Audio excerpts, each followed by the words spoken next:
Welcome to Scorched Earth and a general mid-month reading for the sign of Aquarius, Sun, Moon and Ascendant for the last 2 weeks of March. I hope you're well. I'm using the pagan otherworlds for you today.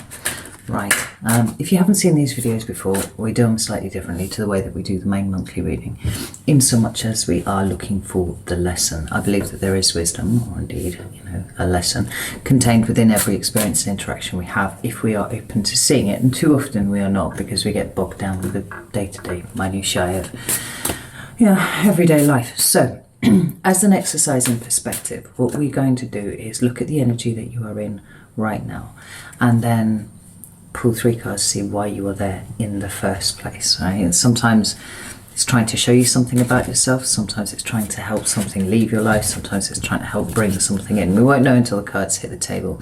And we'll close out with 3 cards of advice. So, I hope that makes sense. I'm sure it will by the end of the reading. And I have 3 cards for Aquarius's current energy, please. Ooh. There's 1.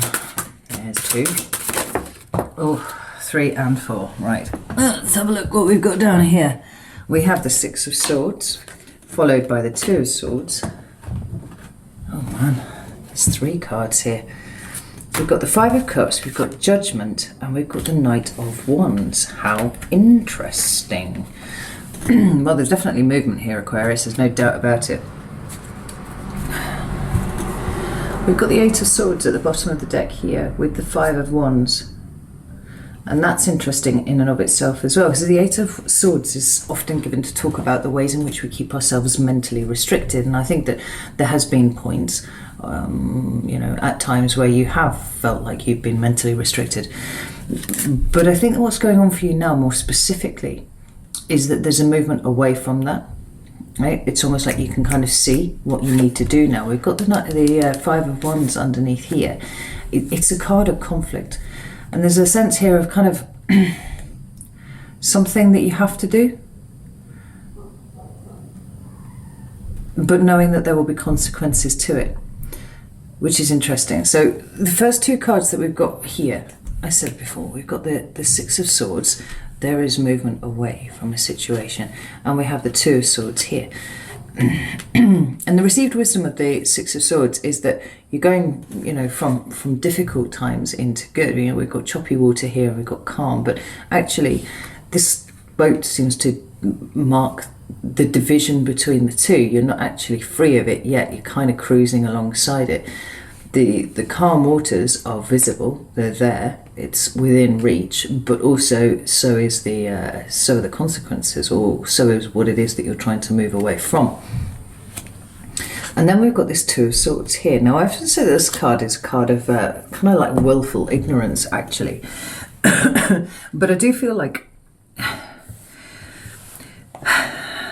that's becoming less relevant now, and it's willful ignorance in so much as there's a decision to be made, but you don't really want to deal with the consequences that will flow from having made that decision, so you put it off for a little bit, right? That's how it becomes willful ignorance to me.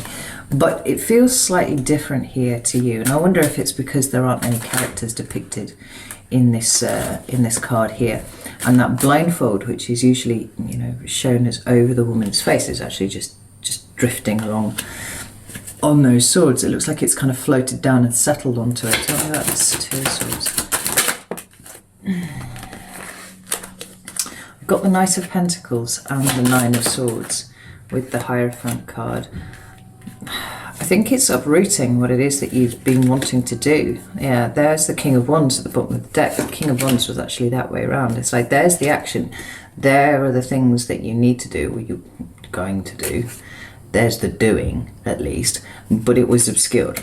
Right? It's not quite there yet, but it's very, very close.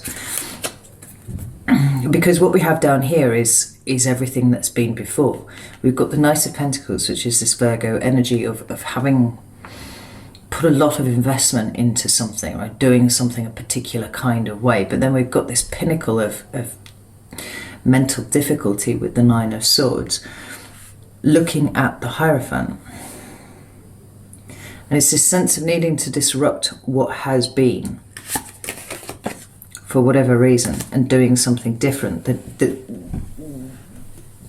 it's like it won't go away, right? This I can't remember, was this not a similar thing that came up in the main monthly reading? I mean, obviously one would hope that that was true, you know, every month, but I do feel like this was very specifically very similar.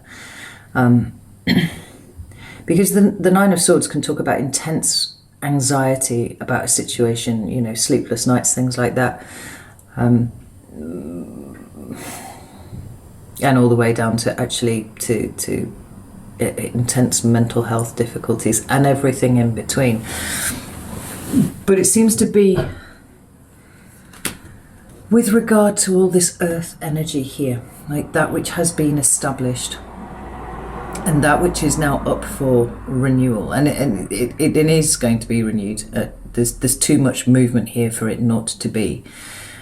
But it's the consequences that seem to be troubling you at the moment. Now, the last cards that you've got for your current energy are the Five of Cups, the Judgment card, and the Knight of Wands. And this is interesting because this could be read a number of ways, right? It could be those things that you have missed out on through being in this kind of energy here, you know, or even, actually, let's just take the Nine of Swords out,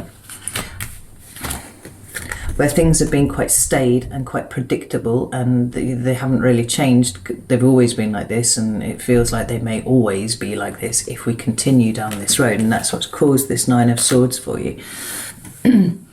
And somewhere along the line where things were being predictable and whatnot, you missed out on things. So we could see that being that way. But as I'm talking, I feel like it's more likely that these are the potential consequences. Like, this is your worst case scenario here, is that you regret what it is that you've done. And maybe this is where the overthinking and the anxiety is coming in. You regret the decision that you make, the judgment that you make, and can you come back from that? Is that something that you can come back from? And then we've got the Knight of Wands, and the Knight of Wands is about the here and now. It's the card of Sagittarius, and it is very much concerned with a very present level of thinking. It says to me that regardless of your fear, and I'm not sure how much of a basis in reality that fear has with that Nine of Swords there, despite your fear that you might be making a mistake, or you may do something that you regret, or that you are doing something that you may regret in the future, I think that you're going to do it anyway. And generally speaking, I remember reading a study once. Fuck off. Boss. I remember reading a study once where they'd split some people in half, you know, in a group, and they'd said, essentially, you have the opportunity to take this job somewhere else, right? And it might be awesome, right? Are you going to leave behind what you've got and take this thing, or are you going to stay where you are and play it safe just in case this doesn't work out, right? And all the respondents, you know, gave their responses, I guess. And they came back to them a week later, and to every single person, I was going to say to a man, right? But you know what I mean, right? To a man or woman or whoever, not one of them who had opted to take the risk regretted it, even if they were earning less money than they were before. Because the act of making the decision, the act of actually taking the risk and putting themselves out there, gave them so much more in here and up here in terms of their own self-empowerment that they didn't regret it at all. It felt like a good move to them, compared to like the overwhelming number of people who opted to play it safe. Something like 70% or something like that. I'm probably kind of butchering that study, but it was a real thing, and it really happened. And the magnitude of the change that you feel to me like you are getting ready to make, Aquarius, it's logical that you would be worried about it. Whether you allow that worry to stop you from doing it, you know, it's down to you. But I feel at this point, like I said before, it feels like this is just something that won't leave you alone. Like, if you don't do it,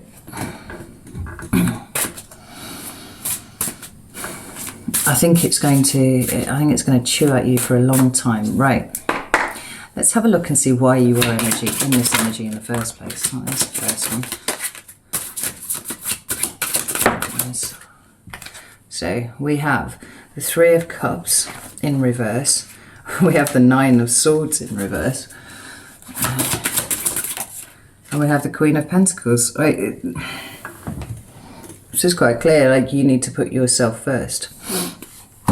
You know, Three of Cups in reverse is quite interesting because this way around it talks about emotional support networks, or whether it is you being, you know, that contributory bit, or whether it's the ways in which you benefit from emotional support networks. However, with it turning up in the reverse, and remember we're looking for the lesson now at this point, like what is trying to be shown to you here, it's actually time for you to break away from what has been supporting you, right? Remember these two Earth cards that we got down here, you know, Virgo and Taurus energy respectively, but it is Earth, it is slow, it is for you feeling a little bit stagnant at this point now, right? It's time to blow things up a little bit, because you feel to me a little bit like you've got concrete boots.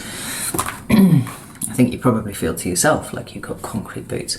It's about pulling away from what has been established and starting something new. I mean, the only way that you get to reverse the Nine of Swords, and how interesting that it should have come out both times for you. So I'm eating my own hair.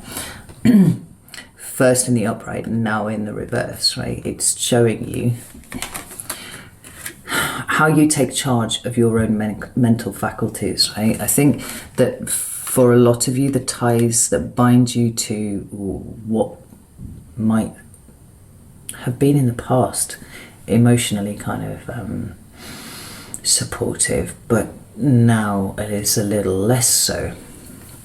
It's only by taking charge of the situation yourself, right? Going for that sense of empowerment that I was talking about, by doing things for yourself, that you actually manage to get somewhere. And then we've got the Queen of Pentacles, which is all about self-care and putting yourself first.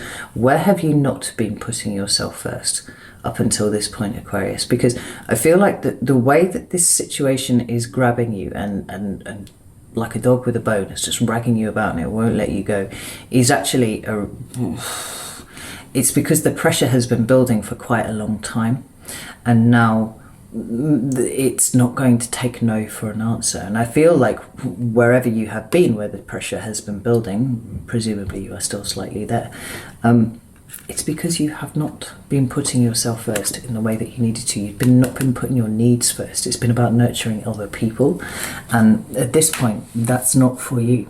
You know, there's something here that you are holding on to, simply because it forms part of your past. It forms part of your history. Maybe you feel it forms part of who you are.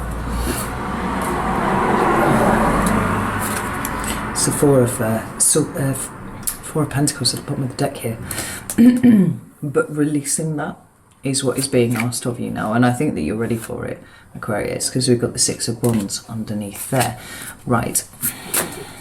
This is all about taking charge of yourself, taking charge of your environment and changing it where it needs to be changed. Maybe it's even changing yourself in some ways, because this feels quite big for you, really quite big for you. If you allow it to be. Some cards of advice, please, for Aquarius. Thank you. We've got the Ace of Pentacles, and it came out with the Seven of Cups in reverse. Right? It's time to think very, very clearly about what this Ace of Pentacles represents to you. I mean, it could be a new job, it could be a relocation, it could be just a new house, right? But because I see the Pentacles as energetic currency, it's about taking where your Pentacle has been, which is very unfulfilling and not very productive at this point, and deploying it in a different way, different place, you know? And where you were confused about it, right, it's time to get really, really clear about it. The Seven of Cups talks about emotional clarity on things. And often the best way to get emotional clarity on things is to actually talk to the emotion. Like, what are you trying to tell me here? Like, why will you not leave me alone? Why are you here? You know, I think think the world would be a better place if people actually had proper conversations with themselves every now and again, rather than just feeling things and putting them to one side, or feeling things and then doing something, you know, completely and utterly nuts, which on reflection doesn't seem like such a good idea. I've just dropped a card, and it's the Ace of Swords there.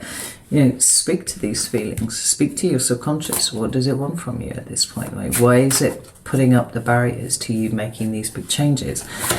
This card's advice, please. We've got the Tower. And we've got the Ten of Cups. We've got the Page of Wands at the bottom of the deck there. Right, this is about the excitement that builds before you go off on a journey, right? The Knight of Wands, which we've got here indicated in your general space anyway. I do think you're going to take whatever opportunity it is that you're getting ready to capitalize on.